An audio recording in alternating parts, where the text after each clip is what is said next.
man. It's your boy. Just really want to jump on here, man. Really want to talk about this topic is really old. I mean, it's not super old, but it's been around for a while, especially in the last 30 years or 40 years or even 60 years, maybe even over 100 years. It's always been there, um, showcased. You know what I'm saying? So let me just want to just jump into it. Let's talk about colorism. I know I rarely really talk about colorism. As being a black American, yes, I dealt with colorism, but in the climate today and how white supremacy and a lot of anti-black hostilities and racism is really more prevalent now than ever. At least in our generation or the millennial generation, could never think of or witness. But it definitely need to be taught to as well. Like I said, many people of dark colors or dark hued colors feel a certain type of way, especially people of lighter skin color. They have to compensate more, or it's a little bit harder to maneuver. And there is hierarchies. I mean, there's definitely hierarchies. I mean, and in the male side of things, yes, there's also a hierarchy. There's also a reversal hierarchy, but in a way, it's still a hierarchy, and I think that's is very real prevalent to know. Um, if you are a dark skinned black male, especially coming up high school, junior high, elementary. Many of the black girls didn't really fool with you. They fool with the light skinned dudes, unless you play sports.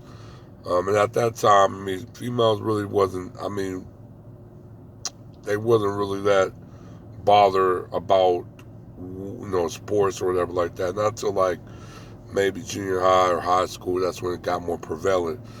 But more black girls, they definitely ran with the lighter skinned dudes. I mean, um, lighter skin or basically mixed women. They basically was get hollered by the dark skinned dudes. I mean, it was like a reversal, but there was a hierarchy. You know what I'm saying? Like the dark skinned man would normally chase the light skinned, and dark skinned woman would normally chase the light skinned male. Um, you did have people that mess with the same skin tone. You see some light skin date each other. You see some dark skin date each other as well. So it's not a set in stone about colorism or how that goes. Just more of a preference reason of that as well. I mean, do guys have preferences? I mean, the preferences mainly as long as you find. Um, that's a plus to us. I mean, for women, there's a lot more things that go into that boat of nature and everything. I already told you about the woman aspect, like white woman, black man, even white man with black woman. There's more of a color contrast and a fetish that goes into that for basically them dealing with black people in that way. Um, it's a genuine love or whatever like that, maybe, but not seriously is. It just kind of is what it is. So it's kind of like that preference at that moment of time. It can change during the course of the relationship, like a mini relationship does. Um, but that's really how it is. I think most black dark skinned male like myself, um, I think they have a more of a I put more of an emphasis on it, on their characteristics, and also of being a self-esteem issue of them. I mean, like you got a lot of black men that's easily triggered, very emotional. Um, I mean, they already have a tough life. They've been raised with single mothers. Fathers maybe wasn't really there for them or really took a certain position in their life at that time. So they kind of have a disdain. I'm not just certain type of women, but they have a disdain of certain type of men. Um, just of course of what their father was, or father perceived when it was a letdown, disappointing at that time. So I mean, it's a lot of things that it should be included in the psyche of a lot of black men today. You got, like I said, you got a lot of them trigger emotional. They have affinity, displeasurement of women, but they also it's also a power dynamic. It's also about who got the paper. I mean, um, it's really about who got paper, who's productive, um, and that kind of carry a lot of weight. I think I did a video about how a lot of black American men is not really desired by foreign black women. I mean, when foreign black women, like, no matter, I mean, there's a little bit more intermingling with the Caribbean or even South America and Central America in a way, um, because maybe due to their, there's certain type of lineage and background, and there's some more of a commonality, a similarity between the two. But many foreign, especially when you go to Africa or Europe or even Australia or anywhere just on the other side of the globe, foreign black women don't really tend to really look for black American men. Just um, that's just really what it is. I mean, I think they look at them as really the bottom of the hierarchy. I mean, um, and in the colorism, that's kind of almost what it is as well down here. We're financially not really looked upon as with importance, um, or there's a little bit of a discontent going on as well. Um, that a lot of black men is broke. A lot of black men don't really have a financial stability that they carry. Is really shaky, or it's just not what they think or hope it was.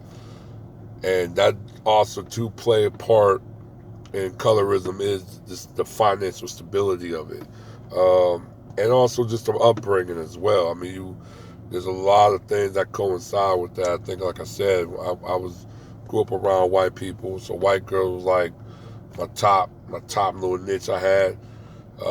Like I said, man, I got a wake up call in preschool. You know what I'm saying? White girl told me she don't mess with black boys. She don't like black boys. So, I mean, you be very aware. Children understand race at a very early age, and they know what they already have a distinct of what race is in a way. Um, it just all it is being reinforced by their teaching with their parents or their some other adults and whatever in their life that teach them certain things about race that they kind of manifest that. Black children really don't have that discussion about race with their parents, especially my generation. We never really had that discussion. It was just a vague type of couple remarks there and there, and that's it. We really don't get into a racial conversation until it's damn near too late. We're already like in teenagers, or we're dealing with the police, or people is racially targeting us or harassing us. That's when the conversation of race or even color or colorism actually just come up and hit you in the face. If you're a black dude and you try to holler at the light skinned girl ain't checking for you because you dark skinned, but you never knew that that was her get down, or vice versa.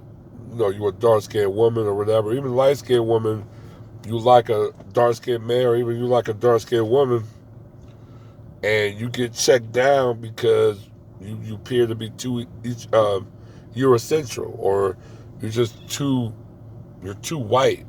And that's a lot of things that happen too. A lot of biracial also is not all Eurocentral. A lot of them is Afrocentric. I had a lot of homeboys. A lot of mixed black kids look like Latinos. They look Hispanic.